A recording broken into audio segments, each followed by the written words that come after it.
वन्देऽहं श्रीगुरो श्रीयुतपदकमलं श्रीगुरुन् वैष्णवांश्च श्रीरूपं साग्रजातं सगणरघुनाथान्वितं तं सजीवं साद्वैतं सावधूतं परिजनसहितं कृष्णचैतन्यदेवं श्रीराधा कृष्णपादान् सगणललिता श्रीविशाखान्वितांश्च मम ज्ञानतिमिरन्धस्य ज्ञानाञ्जनशलाकया चक्षुरुन्मीलितं येन तस्मै श्रीगुरवे नमः।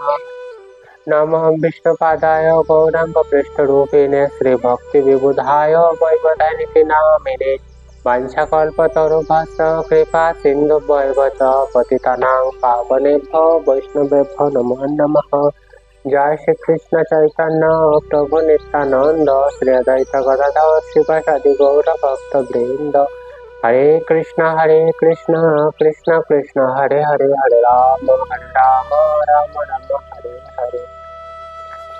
सर्वाग्रे भगवानेर अभिन्न प्रकाश विग्रह भगवत ज्ञान प्रदाता भगवानेर सेवा अधिकार प्रदानकारी बर्तमान गोपीनाथ गौड़ीय मठाचार्य मठाध्यक्ष त्रिदंडी स्वामी अष्टोत्तर शतश्री श्रीमद् भक्ति विबुध बधायन गोस्वामी गुरु महाराजेर पादपद्मे दंडवत प्रणाम निवेदन करी तत्पश्चात परम गुरुदेव गुरु परम्परा एवं सर्व वैष्णवगणेर प्रति जानाई अनंत कोटि दंडवत प्रणाम। सकले आमार प्रति प्रसन्न हन कृपा दृष्टि बर्षण करुन जाते आज आमि हरिकथा श्रवण करते पारी। आज आमरा चैतन्य चरितामृतेर त्रयोदश परिच्छेद थेके श्रवण करब। এই ত্রয়োদশ পরিচ্ছেদের আজ আমরা 19তম শ্লোক থেকে শ্রবণ করব। এই 19তম শ্লোকে শুভ ফাল্গুনী পূর্ণিমার বন্দনা রয়েছে। सर्व सद्गुण पूर्णं तं वन्दे फाल्गुन पूर्णिमा जस्तां श्री कृष्ण चैतन्यावतीर्णा कृष्ण नामभि। এই শ্লোকটির অর্থ হচ্ছে সেই সর্বসৎ গুণ সম্পন্ন পূর্ণ ফাল্গুন পূর্ণিমাকে আমি বর্ণনা করি।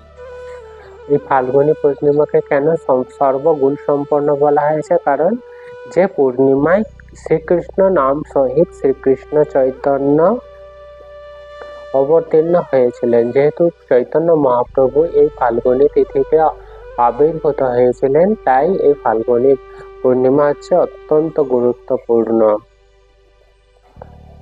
তারপরে এই সময় কি হয়েছিলেন? এই সময় চন্দ্রগ্রহণ হয়েছিলেন, আর চন্দ্রগ্রহণ হলে সেই প্রাচীন কাল থেকে রীতি হচ্ছে এই সময় সমস্ত মানুষ হচ্ছে ভগবানের নাম করে সময় অতিবাহিত করে। ফাল্গুন পূর্ণিমা সন্ধ্যায় প্রভুর জন্মত হয়, সেই কালে দৈবযোগে চন্দ্রের গ্রহণ হয়। অর্থাৎ আমরা কি জানতে পারলাম? ফাল্গুন পূর্ণিমা সন্ধ্যায় চৈতন্য মহাপ্রভু আবির্ভূত হয়েছিলেন, আর সেই কালে দৈবযোগে কি হয়েছিলেন? চন্দ্রের গ্রহণ হয়। আর চন্দ্রগ্রহণ হলে কি করেছিলেন? সমস্ত নবদ্বীপবাসী হরি হরি বলে লোকে হরষিত হইয়া জন্মিল চৈতন্য প্রভু নাম জন্মাইয়া। পরবর্তী 22তম শ্লোকে আদিলীলার সর্বত্র হরিনামে প্রবর্তন।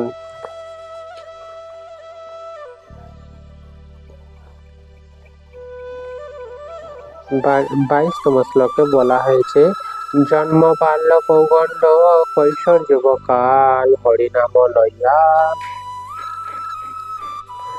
লয়া প্রভু নানা যুবকালে হরিনাম লয়া প্রভু নানা চলে। অর্থাৎ তার জন্মের সময়, তার শৈশব পৈগণ্ড কৈশোর ও যুবকালে সেই চৈতন্য মহাপ্রভু মানুষকে নানা প্রকারে কৌশলে হরিনাম হরে কৃষ্ণ মহামন্ত্র গ্রহণ করলেন। অর্থাৎ চৈতন্য মহাপ্রভু বিভিন্ন প্রকার কৌশল অবলম্বন করেছিলেন যাতে জগতের সমস্ত জীব হরিনাম গ্রহণ করে। পরবর্তী শ্লোক বাল্যভাব ছলে প্রভু করেন ক্রন্দন কৃষ্ণ হরি নাম শুনি রহে রদন। অর্থাৎ তার বাল্য অবস্থায় মহাপ্রভু যখন কাঁদতেন, তখন কৃষ্ণ এবং হরি নাম শুনলেই তার কান্না থেমে যেত। অর্থাৎ কেউ যদি হরে কৃষ্ণ বা কৃষ্ণ হরি এই সমস্ত নাম তার কাছে যদি বলে, তখনই তিনি একমাত্র কান্না থামাতেন। এর ফলে কি হয়? সকলে জেনে যায় যে একমাত্র ভগবানের নাম গ্রহণ করলেই চৈতন্য মহাপ্রভু কান্না থামাবে। তাই তারা যখনই চৈতন্য মহাপ্রভু বাল্যকালে কাঁদতেন, সমস্ত নবদ্বীপ বাসীগণ কি করতেন?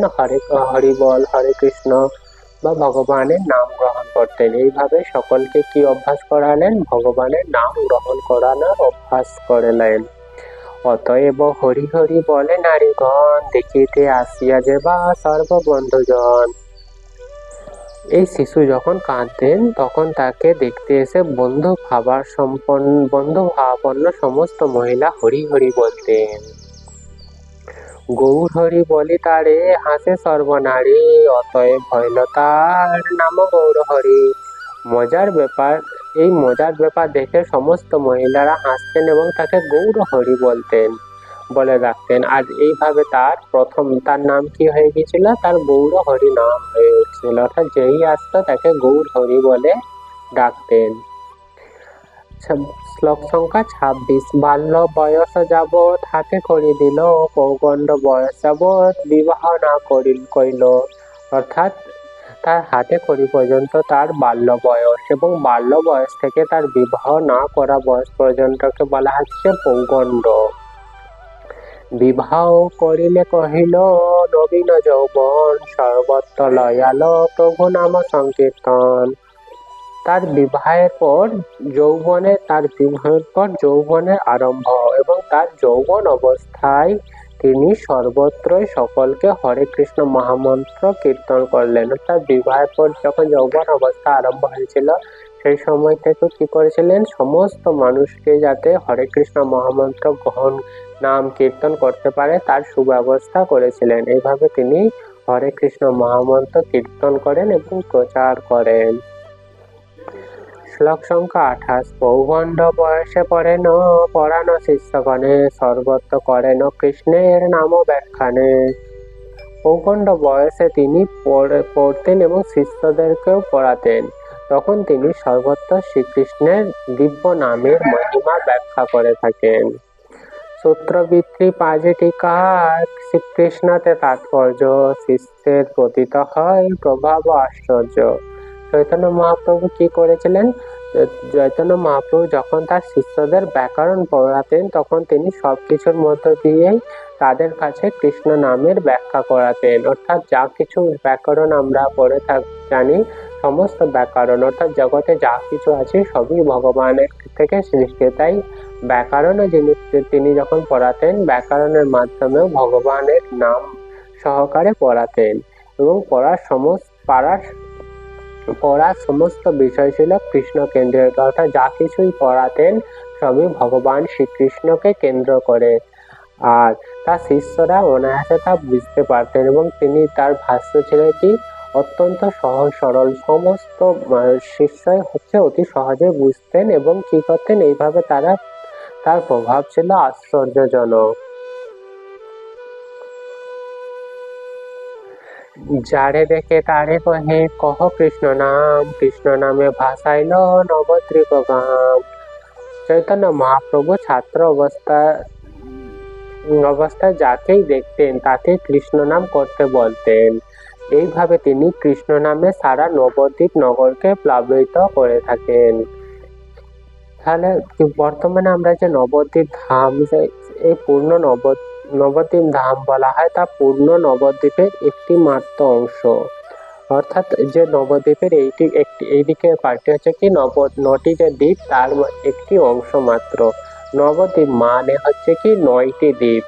এই 9টি দ্বীপ হচ্ছে 32 বর্গ মাইল স্থান জুড়ে বর্তমান। তা গঙ্গার শাখার দ্বারা পরিবৃত। নবদ্বীপের 9টি দ্বীপকে নববিধা ভক্তি লাভ করার স্থান। নববিধা ভক্তির বর্ণনা করে শ্রীমদ্ ভাগবতমের 7ম স্কন্ধের 5ম অধ্যায়ে 23তম শ্লোকে বলেছেন, শ্রবণম কীর্তনম বিষ্ণু স্মরণম পাদ সেবনম অর্চনম বন্দনম সক্ষম দাস্যমাত্মনিবেদনম। এই নববিধা ভক্তি অনুশীলনের পৃথক স্থান রূপের দ্বীপগুলি হচ্ছে অন্তর্দ্বীপ, সীমন্ত দ্বীপ, গোদ্রুম দ্বীপ, মধ্যদ্বীপ, কলদ্বীপ, ঋতুদ্বীপ, জন্মদ্বীপ, মদদ্রীম দ্বীপ এবং রুদ্রদ্বীপ। তো এইভাবে হচ্ছে বর্তমানে যে চৈতন্য মহাপ্রভু যেখানে আবির্ভূত হয়েছিলেন সেই স্থানটি হচ্ছে অন্তর্দ্বীপ নামে পরিচিত। এবং সেই অন্তর্দ্বীপে কে বাস করতেন? জগন্নাথ মিশ্র। আর এইভাবে হচ্ছে কি এই সমস্ত দ্বীপে চৈতন্য মহাপ্রভু নবীন বয়সে ভক্তগণ সহ সংকীর্তন করেন।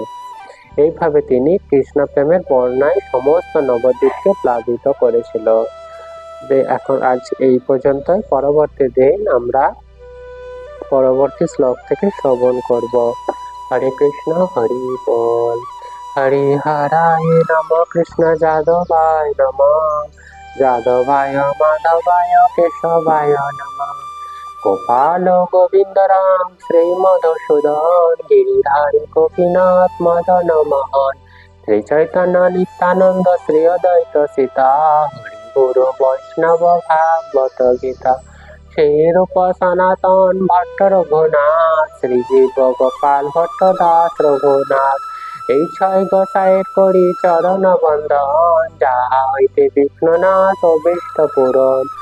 এই ছয় গোসাই যার মহিষ সবার পদরেণু মঠ পঞ্চগ্রাস, তাদেরও চরণ সেবী ভক্ত শনিবাস, জনমে জনমে হয় এই অবিলাস, আনন্দে ভজ বৃন্দাবন, শ্রী গুরু বৈষ্ণব পদে মজায় যেমন, শ্রী গুরু বৈষ্ণব পাদ পদ্ম করিয়াস, নাম সংকীর্তন করে নরোত্তম দাস। হরে কৃষ্ণ কৃষ্ণ কৃষ্ণ হরে হরে, হরে রাম রাম রাম হরে হরে। জয় শ্রী নিতাই গৌর প্রেমানন্দে হরি হরি।